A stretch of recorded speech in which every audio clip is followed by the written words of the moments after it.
लागला झाला लाख कापल्यासारखा लागतो. काय नाही केलं तू? हा? काय काय नाही केलं तिने? नाही, हे चांगले धंदे होत का? काय चांगलं धंदा ना? अरे पोरगा चांगला नोकरीवर आहे, सुसंस्कृत आहे, माझ्या पोरीला चांगला सुखात ठेवल, अजून काय पाहिजे मला? आणि एवढी तुम्हाला तुमच्या पोरीची काळजी होती ना, तर बघायचा एखादा चांगला मुलगा. असे मला शहारपणा नको सांगू, नाही तर कोबाड फोडून टाकीन मी. सांगून ठेवतो. तुला दुसरं येतच काय? हे बघ, जाऊ दे, कीर्तन नको सांगू. 100 रुपये दे. माझ्याकडे पैसे नाहीये. दे ना 100 रुपये. मी सांगितलं ना माझ्याकडे पैसे नाहीये आणि मला कामावर जायला उशीर होतो. बरंच लागतं. ए, थांब थांब थांब. जाशील, ये, ये, ये. असे तुझ्याकडे पैसे नसत नाहीये. मग तुझ्या हा गळ्यात मंगळसूत्र आहे, तो दे. तुझ्या शोधण्यासाठी मी माझं हे मंगळसूत्र देऊ? हे बोलताना तुला लाज नाही वाटली? हा? अरे या घरातली एक एक वस्तू विकून खाल्लीस आणि आता तुझी ती वाईट नजर माझ्या ह्या गळ्यात. अरे हे मंगळसूत्र माझ्या सौभाग्याची निशाणी आहे आणि हे मी तुला देणार नाही. काहीचा सौभाग्य ना काहीचा कासा बंदा श्रद्धा आहे साली. ते मंगळसूत्र दे. मी देणार नाही. नाही म्हणजे नाही. त्याच्यासाठी माझी लाज लज्जा काय नवरी? तसंही झाला, तुला सवयच पडले. तू 2-4 लाटा खाल्ल्याशिवाय काय?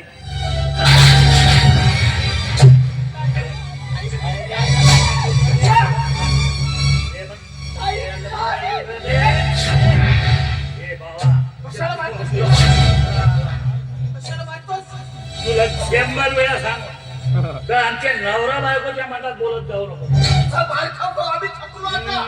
थकलो म्हणत आहे, थकलो. तुझ्या जराशी लाज लज्जा बाकी असेल ना, आत्ताच्या आता निघतोय आणि पुन्हा या घरात पाय ठेवू नकोस.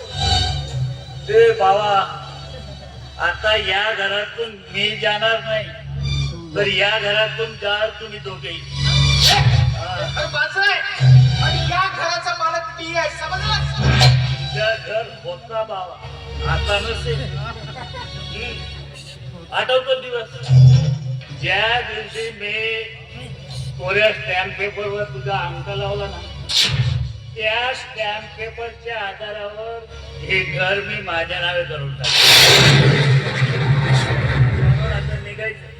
प्लीज नालायक माणसा, तू एवढ्या खालच्या पातळीला नसेल असं मला स्वप्नातही नव्हतं वाटलं. प्रिया, आता मी तुला जिवंत सोडणार नाही.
आता तुला जे करायचं ना ते कर. आता मी या घराच्या क्षण सुद्धा थांबणार नाही. काय थांबणार मी? त्याच्या कोणी जवळ जाय देवीच्या विठ्ठल माफ करते.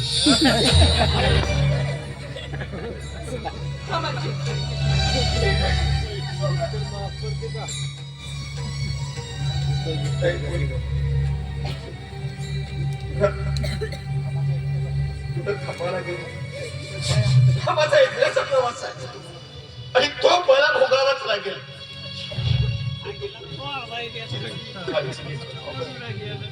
काय बाबाजी काय?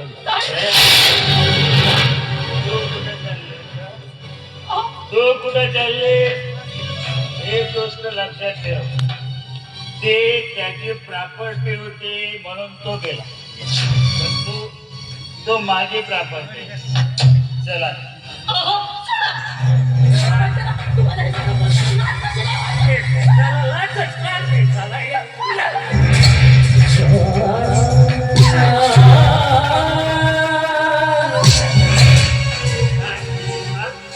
नवरीची लाच काढ नवरीची